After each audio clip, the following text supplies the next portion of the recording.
How to save money. We all know that one person who has no problem saving money. They always seem to have a nice nest egg saved up. These are the people who can more easily go through hard times because the money aspect is already taken care of. I've always wished myself to be more like this. But truth be told, I have spoiled myself by allowing myself to make a habit out of instant gratification. If you're anything like me, you know how this feels. I've come to realize that those bad habits don't define us, and we have the power within ourselves to change our behavior. So after doing a fair amount of research, I think I have a decent understanding of the psychology behind saving money, and that's what I'm going to be sharing with you today. How can a person struggling with their personal finances really transform their psychological approach to saving money?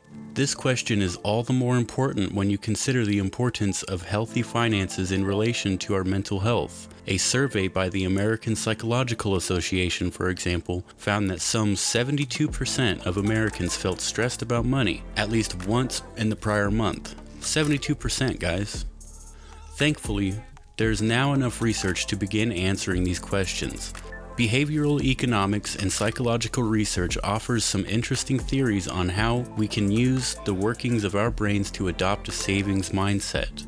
Before we dive into the methodology, we need to have a serious conversation with ourselves.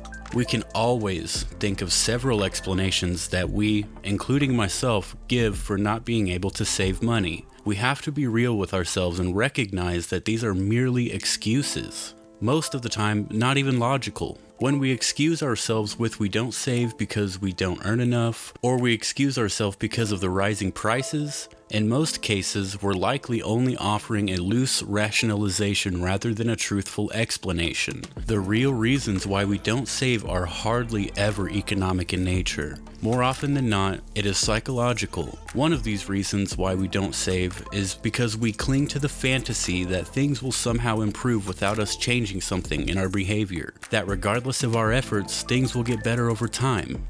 Maybe we'll get lucky. And eventually, as time passes, our financial worries will disappear.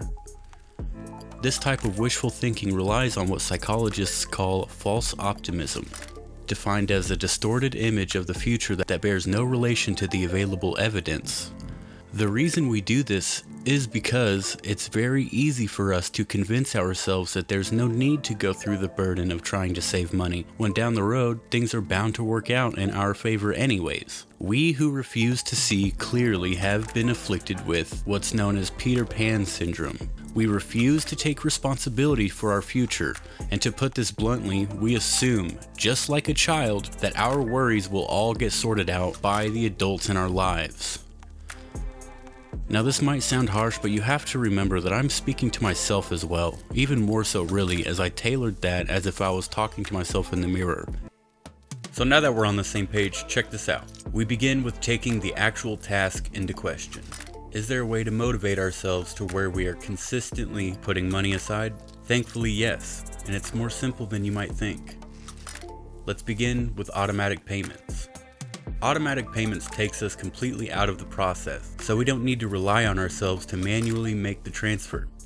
The transfers are conducted automatically at whatever interval works best for us. In short, the automation of personal finances is about taking ourselves out of the equation as much as possible. Setting up automatic transfers where payments are sent into savings accounts, investments, and financial commitments periodically without our intervention is the goal. This approach isn't foolproof, but it strips away any opportunity to purchase on an impulse and instead keeps your money out of sight and out of mind, put away for the future. And with automatic transfers and payments, your money is allocated where it is needed as soon as it arrives, without having to grapple with difficult spending decisions. Think of it like an autopilot for your money, making it easier for you to make responsible decisions with your money.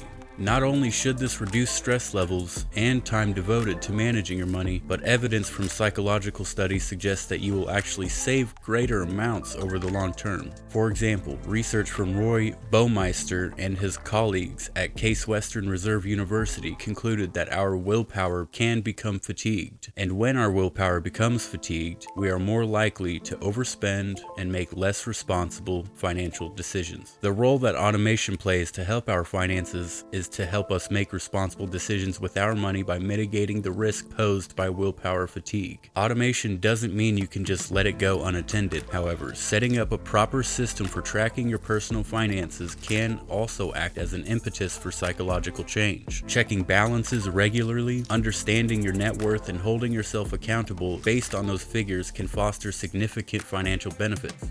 A study by Shlomo Benartzi and Yaron Levy found that participants who use a mobile banking app to track their spending and investment performance reduced their spending by nearly 16%. Likewise, research by the Federal Reserve in 2016 found that 62% of mobile banking users checked their bank account balance before making a large purchase in the 12 months prior to the survey, and nearly half of those people made the decision to put that large purchase on hold as a result of their account balance or credit limit. So it's clear that increased awareness of our personal finances motivate behavioral change in our spending and investing patterns. And with new technologies at our disposal, driving that awareness of our finances and creating a positive habit of tracking our money is now easier than ever before.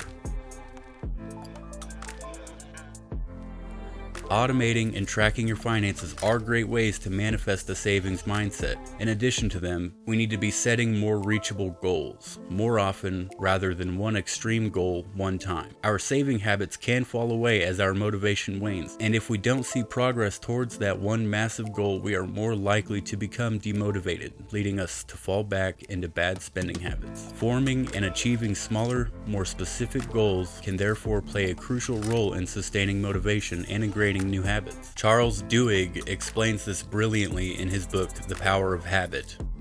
In short, he outlines that how we form positive and negative habits depends on a habit loop that we all adopt unthinkingly in our neurological makeup.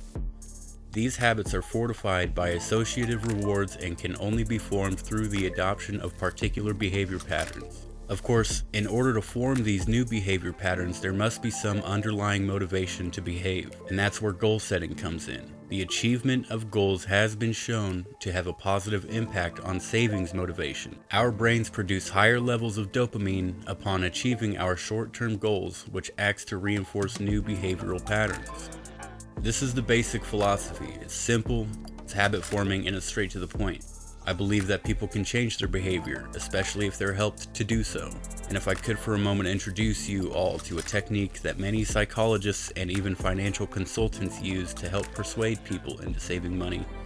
This technique is called the Disturb. The reason why the Disturb is so effective is that it confronts the client with a future scenario that he or she has either denied or studiously ignored. It invites the client to envision the dire consequences of doing nothing, a process which, let's face it, can be extremely painful. In this scenario, the cards are stacked in favor of change. No longer able to deny or rationalize their situation, the client is forced to choose between the inconvenience of saving and the certainty of future regret.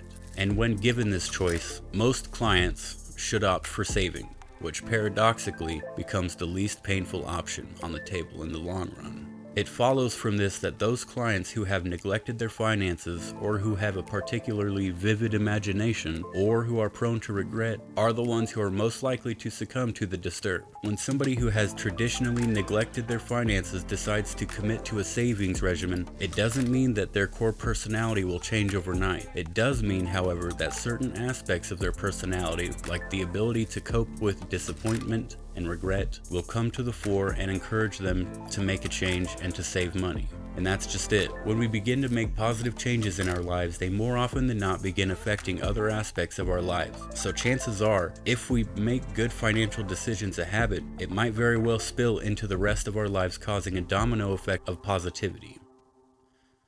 And like always, if you found this video useful, go ahead and click the like button and perhaps share the video.